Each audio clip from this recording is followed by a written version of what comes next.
Pensions dominated much of last year's general election here, and it has returned to focus again as the government says it is considering the different options laid out in a recent report from the Pensions Commission.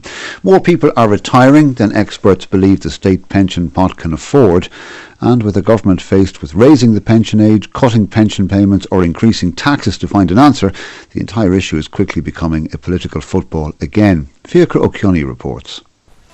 That's great stuff. Now, It's match day in Glasnevin in Dublin for the local walking football team. The sport is designed to help people stay active in older age. But today, there's a bigger game on players' minds. I think everyone is entitled to a pension at 65. I've been working since I was 16. And I've paid in, so I think when I get to that stage I should get it, and it shouldn't be taken away and pushed back up to 68 and 70. What's going on? Derek Reid is a walking football team player and local secondary school teacher in his 50s. He says the pensions debate is the real matchday issue everyone is talking about. A lot of people are renting now, and they're going to be renting into their 50s, into their 60s and into their 70s. And all of a sudden when you retire and you don't have that little safety net, what are you going to do?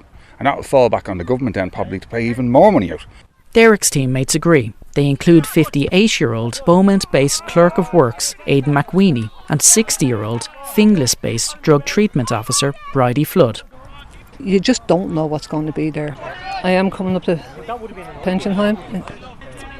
Myself now, I had to do my own pension. I had to do a private pension. There's no pension in my employment. I'd probably left a bit late putting in the majority of your money. And then you're told you can't retire to a certain age, so when do you get a chance to actually retire and enjoy what you've put into your pension? We need to get back to basics, bring it back to where it was. Down the road it will affect me. They're pushing out extra years. They're only trying to make amends for what they haven't done in the past. It's funny, we're at a football game here today and they keep on moving the goalposts, so it is confusing everybody. Moving the pensions goalposts might be confusing, but experts say either we make the changes now or the country will lose the game.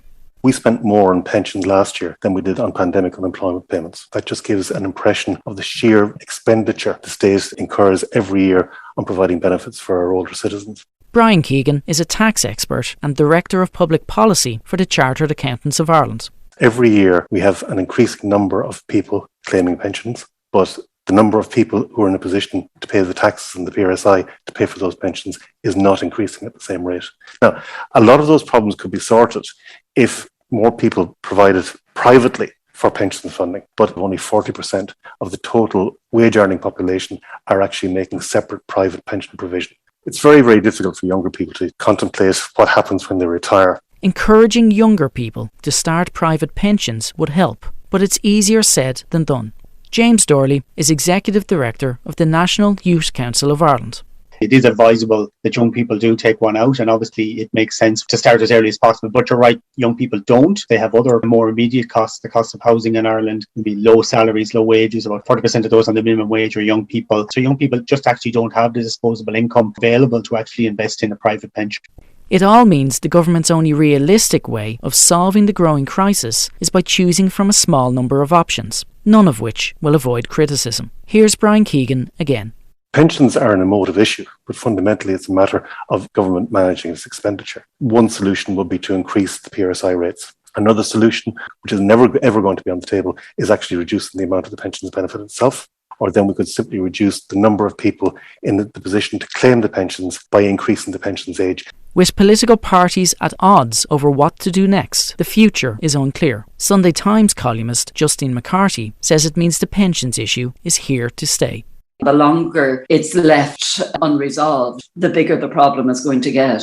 While this is a huge issue for the body politic, in a way it's a bigger issue for individual people. And if there is a mantra in the whole pensions area, it is prepare, prepare and prepare. But individuals are not being allowed to do that because they're trying to prepare without knowing what the future is. Back on the football pitch in Glasnevin, Aidan, Bridie and Derek have their own views on how the pensions game should play out. I personally think they should leave it as it is. That's it. It's been there for years. Everyone knows about it. There's no need to mess around with what works. They're saying there's no money there. It has to be fair across the board. You can't have people in government going in for a year or two, getting a pension, and you have other people that's working all their lives, and there's no pension attached, you know.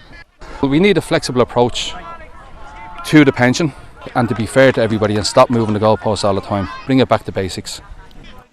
That's Aidan McQueenie from Beaumont ending Fiachra O'Kearney's report.